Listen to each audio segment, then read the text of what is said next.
الذین آمنوا انفقوا مما رزقناکم من قبل ان یأتی یوم لا بیع فیہ ولا خلۃ ولا شفاعہ والکافرون هم الظالمون۔ صدق اللہ مولانا العظیم۔ زیر درس آیہ کریمہ سورہ بقرہ کی آیت نمبر 254 ہے۔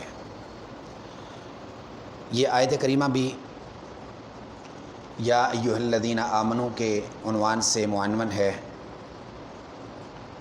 خصوصی خطاب ہے اہل ایمان سے، اور یہ عنوان جہاں کہیں بھی ہے اس کے ماتحت اللہ تبارک و تعالیٰ بہت ہی اہم اور ضروری حکم ارشاد فرماتے ہیں، خصوصی خطاب جسے کہا جاتا ہے۔ فرمایا انفقوا مما رزقناکم من قبل ان یأتی یوم لا بیع فیہ ولا خلۃ ولا شفاعہ۔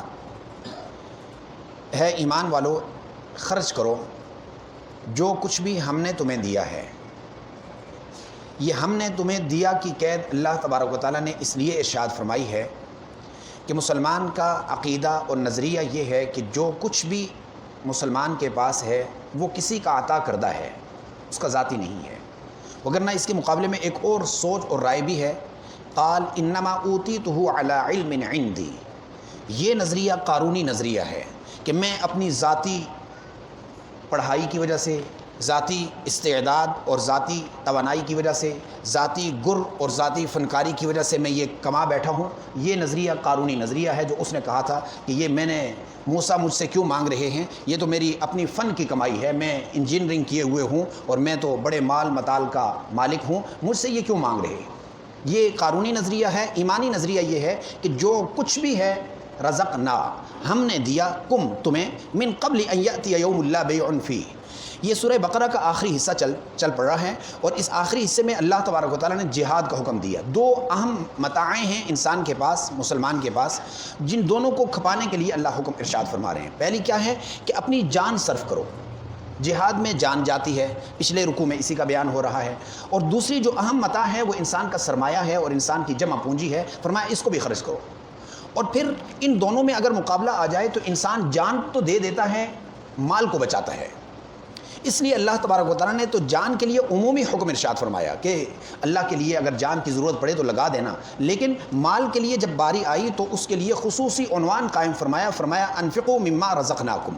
یہ ہم نے تمہیں دیا ہے، اس میں سے خرچ بھی کرنا ہے، لیکن یہ خرچ کرنا ایسے ہی نہیں ہے کہ چلا گیا، بلکہ پچھلی آیات میں تو اور تسلی میں ارشاد فرمایا کہ تم میں سے کا کوئی شخص جو دے رہا ہے اللہ کو، یقرض اللہ قرضا حسنا، یہ اللہ کو قرض دے رہا ہے۔ یہ قرض کیوں فرمایا؟ یہ قرض اس لیے کہ قرض کا عنوان یہ ہے کہ دیا جاتا ہے اور واپس لیا جاتا ہے، تو فرمایا کہ آپ ہمیں دے دو قرض کے طور پر۔ دیا اللہ نے، اللہ قرض مانگ رہے ہیں۔ یہ بڑی بات ہے، انسان اگر سمجھ جائے کہ ہم سے مانگا بھی جا رہا ہے، دیا بھی ہے، اور فرمایا کہ صرف واپس لوٹاؤں گا نہیں، فَيُضَاعِفَهُ لَهُ أَضْعَافًا كَثِيرًا، اس کو بڑھایا جائے گا، اور نہ صرف بڑھایا جائے گا بلکہ کئی گنا بڑھا دیا جائے گا۔ جس قدر اخلاص ہوگا اسی قدر اس کو بڑھا کر دیا جائے گا۔ وَاللَّهُ يَقْبِضُ وَيَبْسُطُ، اللہ کے لیے ہی ہے کہ جس کے لیے چاہتا ہے کشادگی کر دیتا ہے اور جس کے لیے چاہتا ہے تنگی کر دیتا ہے۔ فرمایا اس دن سے پہلے خرچ کرو، یومن، ایسے دن سے، لا بیع فیہ، کہ جس کے اندر تجارت نہ ہو سکے گی۔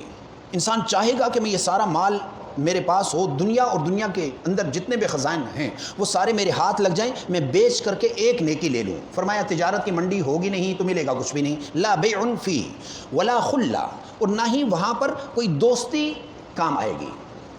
انسان کے دنیا میں 20 قسم کے دوست ہوتے ہیں، کسی نہ کسی موقع پر کوئی نہ کوئی ضرور کام آ جاتا ہے۔ فرمایا وہاں خلہ، وہاں دوستی بھی نہ ہوگی، ولا شفاعہ، نہ ہی کوئی سفارش کرنے والا ہوگا۔ ایسی حالت آنے سے پہلے اپنے ہاتھ سے خود دے دو۔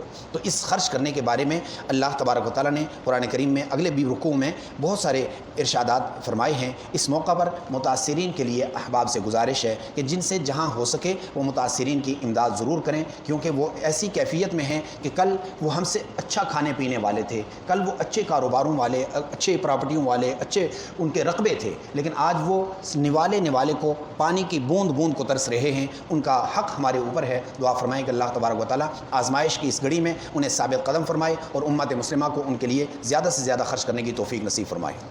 قل يا عبادي الذين أسرفوا على أنفسهم لا تقنطوا من رحمة الله